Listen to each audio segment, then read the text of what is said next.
you might think that witches were consigned to the annals of medieval history, but I think perhaps you might find you were wrong. Scottish First Minister, the SNP leader, Nicola Sturgeon, has issued a posthumous apology to people who were persecuted as witches in Scotland, saying the deep misogyny that motivated this, quote, colossal injustice is something that modern women still have to live with.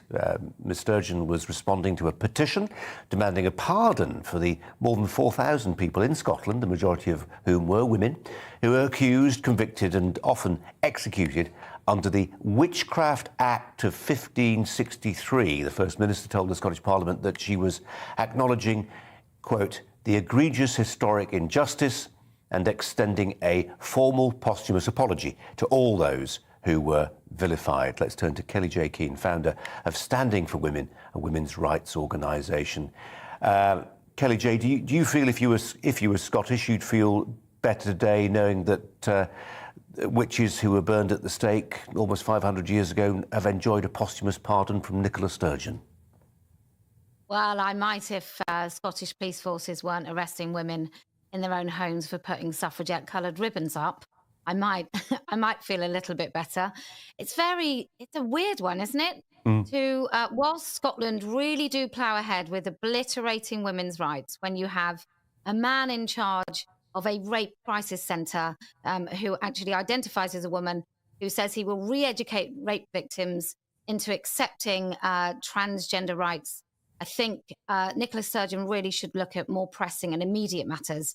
Even in the Scottish census, they defended their position to include gender identity and not biological sex, as I understand it. So she really is ploughing ahead with obliterating women's rights. I don't think helping the memory and legacy of women 500 years ago is going to do much for women in Scotland in 2022. Just in terms of this idea of the posthumous apology, I mean, this takes us away a little bit from the feminist question, but I just, where's the statute of limitations on this? We've got an American guest in the studio, Sarah Elliott. We'll talk to her about this in a second, but, that American idea of the statute of limitations. How far should we go back with our apologies? Do we ask the French to apologise for the Norman conquest, the Italian government for the Roman invasion? Where does it stop? 500 years does seem a long time ago.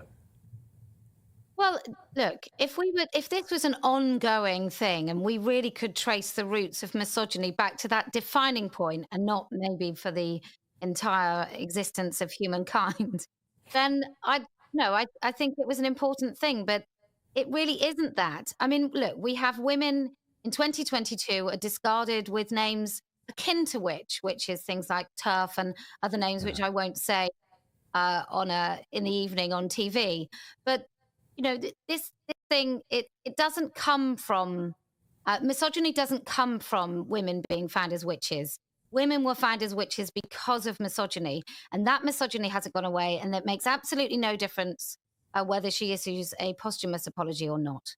I mean, I dare say, Nicola Sturgeon won't talk to us, I imagine, but I imagine her supporters will say, look, she was presented with a petition. She had to make a decision. From this vantage point, it seems like she didn't have to make this posthumous apology. It feels like a political smokescreen. Look at how good a feminist I am and try and ignore the other stuff that you're talking about, Kelly J. Well, yeah, of course it does. And I think that is where we are in politics right across all of the political spectrum, that people are far more likely to issue some very empty virtue signalling apology in this case and not deal with real current issues that affect everybody, and particularly the women in Scotland. We really do have police forces, both in Scotland, England and Wales, that are arresting women for daring to say that women are adult human females and adult human males are not women. Sarah Elliott's just going to join this conversation. Sarah. Yes, I completely agree. I mean, it's absolutely absurd to talk about witches when you're changing the term Mother's Day to Birthing People's Day, and from chest feeding or breastfeeding to chest feeding. It's really amazing how in such a short period of time we've fallen back so much in terms of our terminology and respect. And you know, I applaud you for what you do, Kelly J. And there are a lot of women out there who are silent. You know, you don't know who they are, but they are speaking up at home with their children and likewise. And I think this is a trend and a fad that will fade eventually. And we'll look back at this period of history with great disdain.